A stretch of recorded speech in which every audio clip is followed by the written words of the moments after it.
ब्रह्म मुहूर्त ध्यान उपरांत सत्संग। हमारी यात्रा आगे बढ़ती है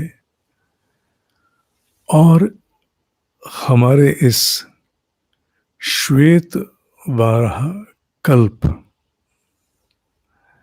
की सबसे पहले मनवंतर पर आती है, जिसे स्वयं भुव के नाम से जाना जाता है।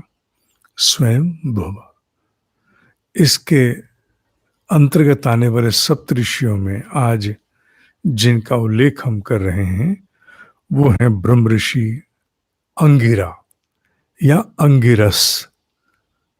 इन दोनों प्रकार के शब्दों से इनके नाम का संबोधन है।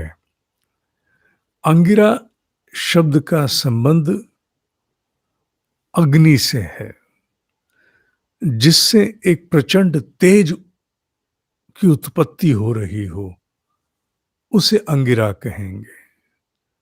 और दूसरा अंगिरस, अर्थात जो अंगों के पोषण का रस है। कौन है वो? प्राण। प्राण प्राण अंगों के पोषण का रस क्या है? प्राण है, वही है। तो अंगिरस, अंगिरा अथवा अंगिरस दोनों इन्हीं के संबोधन हैं। और ये भाव, इनके अंगिरस शब्द का भाव उपनिषदों में भी आया है। बृहदारण्यक और छांदोग्य उपनिषद में ये विशेष रूप से भाव का उल्लेख आता है। कहते हैं कि ब्रह्मा जी के ये मानस पुत्रों में थे और इन्होंने इतना तप किया कि इनके तप की प्रचंड तेज से इतना तेज उत्पन्न हुआ, अग्नि हिल गई। अग्नि हिल गई और अग्नि स्वयं प्रकट हो गई और प्रकट होकर के कहा, महाराज, जितना तेज मुझ में अग्नि रूप में है वो तो आपके सामने फीका पड़ रहा है। आपके तप का तेज तो अत्यंत प्रचंड है, इसीलिए आज से तो बात बदलनी पड़ेगी। इसलिए तुम अग्नि ही प्रथमो भवा, आज से पहली अग्नि आप कहे जाओगे। और भविष्यामि, भविष्य में द्वितीयो अहम, और दूसरी अग्नि मैं जानी जाऊंगी। और अग्नि ने इन्हें अपने स्वरूप से भी ऊपर का दर्जा दे दिया। तो ब्रह्म ऋषि अंगिरा का संबंध अग्नि से, प्रचंड तेज से है। मूलतः इसे आप अग्नि को यहां तेज मानो, इतना तेज उनके भीतर उत्पन्न हो रहा था।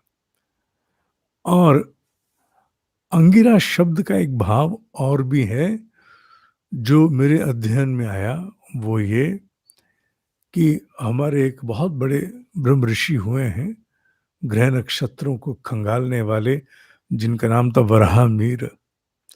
वराहमिहिर ने अपनी एक बृहत संहिता, बृहत संहिता नाम से एक पुस्तक का संकलन किया। उसमें बृहस्पति की गति को लेकर उल्लेख आता है। बृहस्पति की गति में एक गति का नाम अंगिरा है। तो अंगिरा शब्द का मर्म उसके अतिरिक्त भी है, जो अंगिरा और अंगिरस रूप में हमने जाना। कहते हैं कि इनका विवाह दक्ष प्रजापति की पुत्री स्वधा और सती से हुआ और इनके संतान में मुख्य बृहस्पति। बृहस्पति तो अपने आप में ही क्या कहें, देवताओं के गुरु। दूसरा पुत्र था उत्थय और तीसरे महर्षि संवर्त भी इनके पुत्र थे। उल्लेख आते हैं, इस पर स्पष्टता से नहीं कहा जा सकता कि इनकी अन्य पत्नी और अन्य संतानें भी थी। उल्लेख आते हैं पर हम उससे अधिक नहीं कहेंगे। कहते हैं अथर्व वेद के मुख्य दृष्टाओं में ब्रह्म ऋषि अंगिरा एक हैं। ऋग्वेद में भी इनकी वंशावली, जो आने वाले इनका वंश था, उनका बहुत बड़ा योगदान है। वो भी अनेकों ऋचाओं के मंत्र दृष्टा हुए। अनेक प्रकार की विज्ञान की विधाओं में ब्रह्म ऋषि अंगिरा का उल्लेख आता है। जैसा मैंने बार बार उल्लेख किया कि ब्रह्म ऋषियों की दृष्टि से एक बात मान करके सदा चलना कि ये व्यक्ति विशेष कोई एक हुआ हो सभी कुछ करने के लिए आवश्यक नहीं है। इस पद पर अनेकों विभूतियां भी सुशोभित हुई और उन्होंने भी बहुत कार्य किया। हमारे पास उपलब्ध ही कितना है, वेदों के कितने भाग हैं जो उपलब्ध हैं? थोड़े से। जो नहीं है, पता नहीं उसमें किस किस ब्रह्म ऋषि ने किस किस काल में आकर के अपना योगदान दिया होगा, हमें ज्ञात नहीं है। जो अंश हमारे पास आज उपलब्ध है, अभी उसी को बांचने में हम सब जुटे हुए हैं। अंगिरा शब्द के अनेक और भी भाव हैं जो मेरे अध्ययन में आए हैं, पर सबका उल्लेख करने की आवश्यकता नहीं है। तो श्वेत वाराह कल्प के अंतर्गत पहला मनवंतर स्वयंभुव के ब्रह्म ऋषि अंगिरा अथवा अंगिरस का उल्लेख आज हमने किया है। कल इसी मनवंतर के कितने मनवंतर हैं? 14। हम वर्तमान में किस में हैं? 7वें में। क्या नाम है? वैवस्वत मनवंतर। और अब हम किसका उल्लेख कर रहे हैं? पहले वाले का, जो इस कल्प में पहला मनवंतर हुआ, उसका उल्लेख कर रहे हैं, जिसका नाम स्वयं भुव है।